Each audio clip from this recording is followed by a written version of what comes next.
know, you may be saying, but Bobo, you already did a Chop Goblins review. Well, there are some things I forgot to mention about Chop Goblins.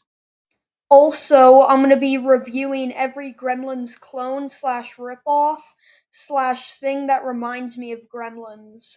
And I will be reviewing them with a new rating system. This rating system will be used only for these Gremlins clones slash ripoffs slash things that remind me of Gremlins. And this new rating system will be using gremlins. If the movie gets 10 gremlins out of 10 gremlins, it is good. If the movie gets 1 gremlin out of 10 gremlins, then the movie sucks.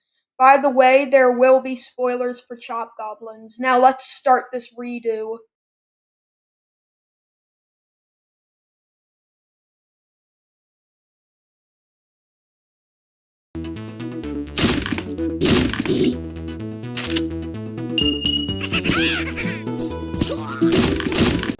So the plot is that you are in a museum, and in this museum you find a chest. And you open this chest, but little did you know that this chest was used to trap the Chop Goblins, and you just opened it. So the Chop Goblins are free.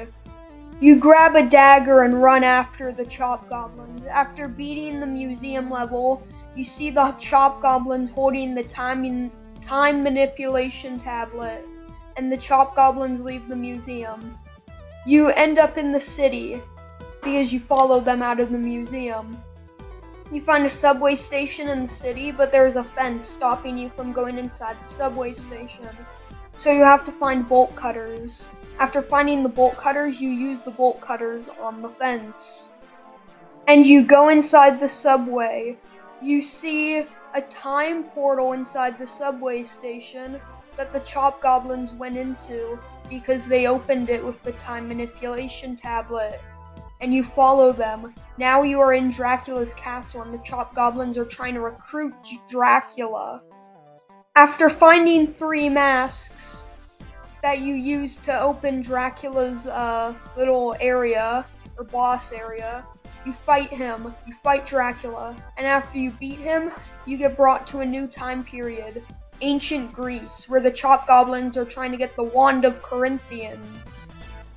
But you get the Wand of Corinthians first, and you get brought to an alternate timeline. In this alternate timeline, the Chop Goblins chopped all of humanity and killed everyone. After going into the Chop Goblins base, also known as Chopping Grad, and fighting your way through the Chop Goblins base, you find a Cyber Goblin and destroy it, and you set things right. You end up back in the museum with everything back to normal, but the chest is still open. And it ends. Now let's talk about the levels.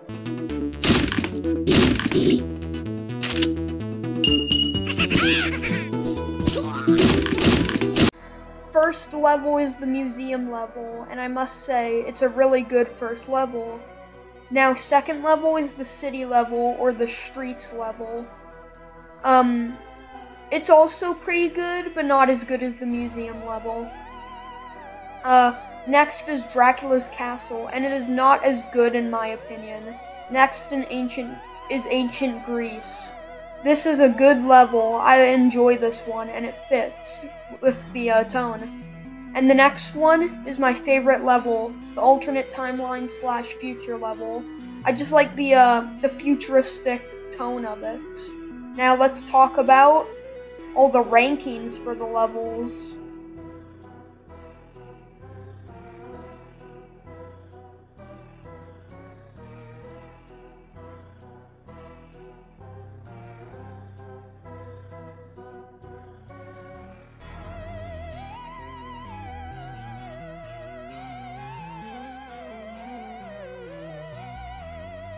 I almost forgot, there are secrets in these levels, and I might upload a video about the secrets.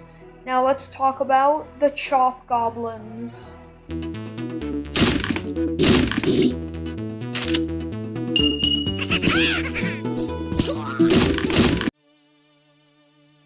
The first type of Chop Goblin is the normal brown one.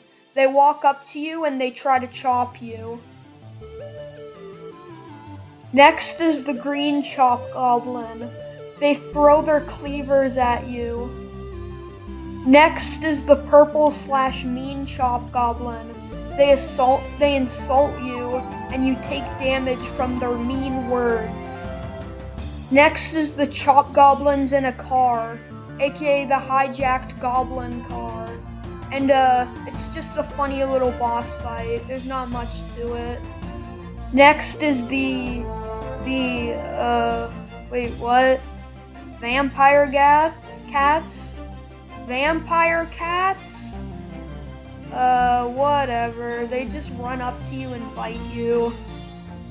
Next is the green broom chop goblins. They are like the normal green ones, but they fly around and they're harder to hit, but they still throw their cleavers at you. Next is Dracula. He has his own boss fight, and he sings while trying to kill you. Take a listen. Hello, my name is Dracula, and I've come to put an end to your... Next is the big chop goblins. They throw axes at you, and I feel like I should mention, they take 2 hits from the Wand of Corinthians. They are that strong. And the Wand of Corinthians, it like one-shots pretty much everything else, I think. But not the big chop goblins, oh no. Do you know how many times I've died from these things? Like frickin'. Last is the cyborg chop goblins. They throw lightsabers at you. Now, let's talk about the weapons.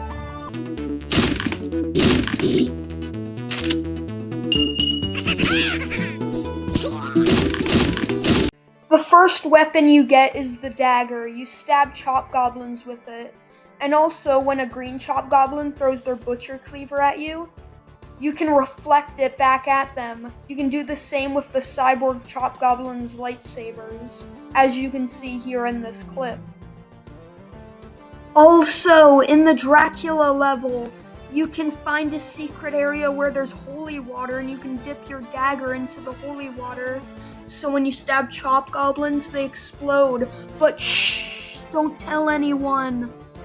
Next is the flintlock. It is pretty cool and it makes me feel like a badass when I hit my shots, but the reload takes a very long time.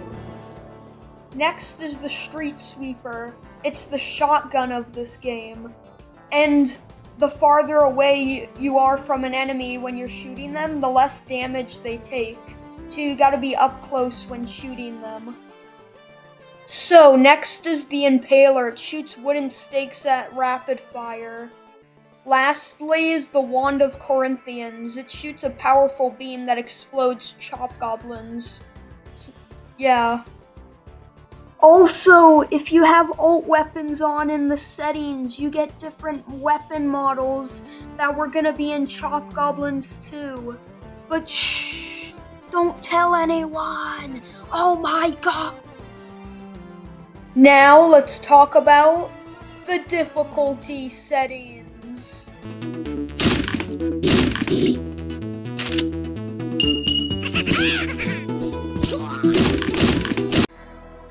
First, there's sightseeing mode. It just lets you walk around the levels without any enemies trying to kill you. Next is the imp mode. It is this game's easy mode. Next is fiend mode. It is this game's medium mode.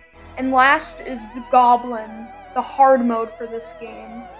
Also, there is a mirrored mode where you can play each level, except it's mirrored, like a mirrored version. Now let's talk about the man that made this game, David Szymanski.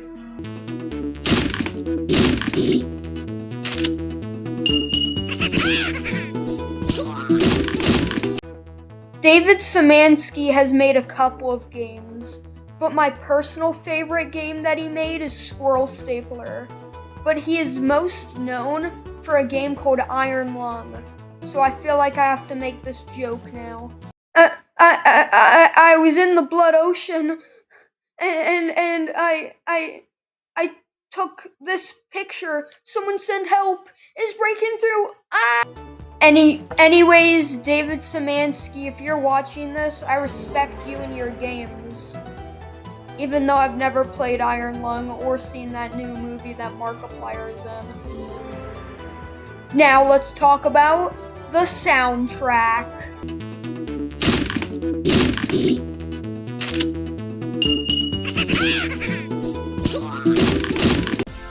You have been hearing the soundtrack this whole video, and I think the soundtrack for Chop Goblins is really good and fits the game's tone. But yeah, now let's talk about the gameplay.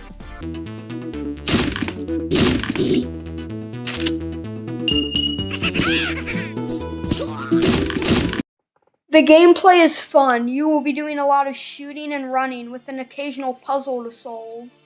And the game, it kind of feels like an arcade game with like high scores that you get from collecting coins and killing Chop Goblins. Now let's talk about the fact that I have all the Steam achievements. And yes, this whole segment will be me bragging.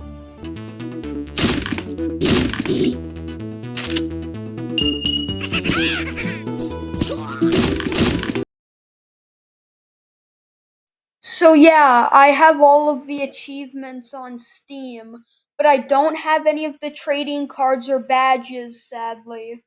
But now, let's talk about the DLC.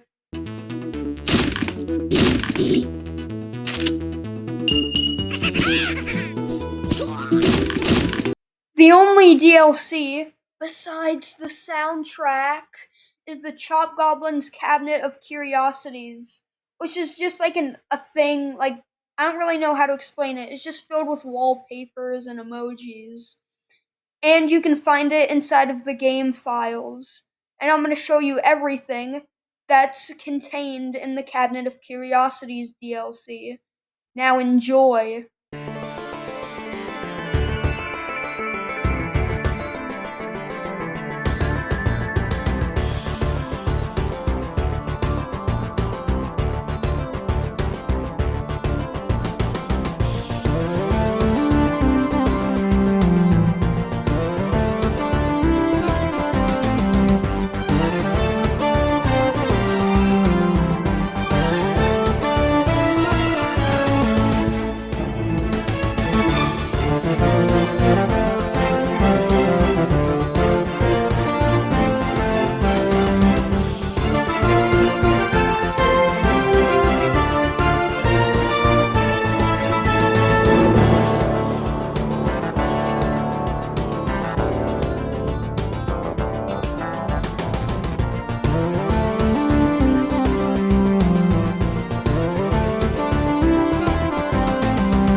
I would give Chop Goblins 9 gremlins out of 10 gremlins. It's a really fun and good game, and I enjoy it. And it doesn't take itself too seriously. Now, I'm going to be trying to work on these Gremlins ripoff slash clones slash things that reminds me of Gremlins. I'm going to be trying to work on them as well as working on Tom and John Season 2. So stay tuned. But for now, yeah. See you all later. Oh, I almost forgot. My friend wants to say something about this game. Slicey dicey! Chop chop chop!